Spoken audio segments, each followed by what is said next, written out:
કેશોદ લોહાણા સમાજની ચૂંટણીમાં પરિવર્તન પેનલનો ભવ્ય વિજય થયો છે।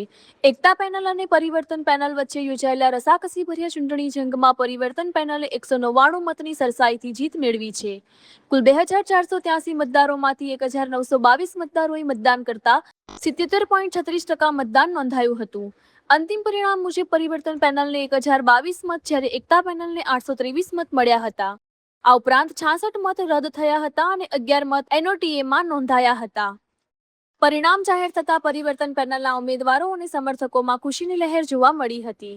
હવે પરિવર્તન પેનલ કેશોદ લોહાણા સમાજની નવી આગેવાની સંભાળશે।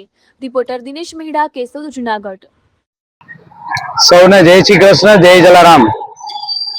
આજ રોજ 16/8/2026 રવિવારના રોજ લોહાણા મહાજનની જ્ઞાતિની એક ચૂંટણીનું આયોજન થયેલું છે।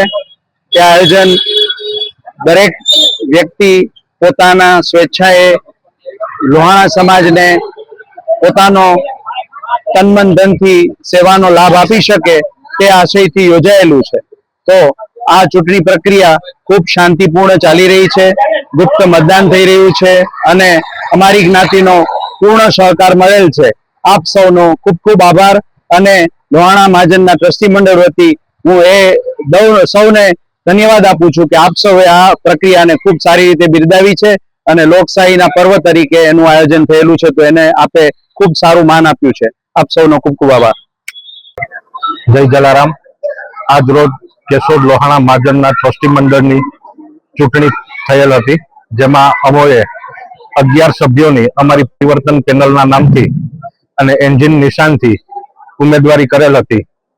આજ રોજ જ્ઞાતિની અંદરથી સામાન્ય સભાના નોંધાયેલા સભ્યો દ્વારા ખૂબ મોટી સંખ્યામાં મતદાન કરવામાં આવેલું હતું અને મતદાનને અંતે મતગણતરીથી 200 મતની લીડથી અમે લોકો વિજેતા થયા છે અને નવા ટ્રસ્ટી મંડળ તરીકે આજથી અમારી નિમણૂક થયેલી છે। આ જીત સમાજના વિશ્વાસની છે, વર્ષોથી સંઘરી રાખેલા આક્રોશની આ જીત છે અને યુવાનોએ જે અમને સહકાર આપ્યો છે કે જેને અમે ઓળખતા નથી એને પણ અમારા પ્રચાર માટે દિવસ રાત એક કરેલ છે, એ દરેક યુવાનોની જીત છે। અને ખાસ તો હું અને જતીનભાઈ ઘણા સમયથી સાર્વજનિક જીવનની અંદર કામ કરીએ છીએ, ત્યારે અમારી ઉપર વિશ્વાસ મૂકીને જ્ઞાતિના 9 વેપારી વર્ગના લોકો, મધ્યમ વર્ગના લોકો કે જેને અમારી ઉપર વિશ્વાસ રાખીને અમારી સાથે પેનલની અંદર જોડાવાનું નક્કી કર્યું, આ જીત એ 9 લોકોના વિશ્વાસની છે અને જ્ઞાતિ તેમજ આ 9 લોકોના અમે કાયમ માટે ઋણી રહેશું। જય જલારામ।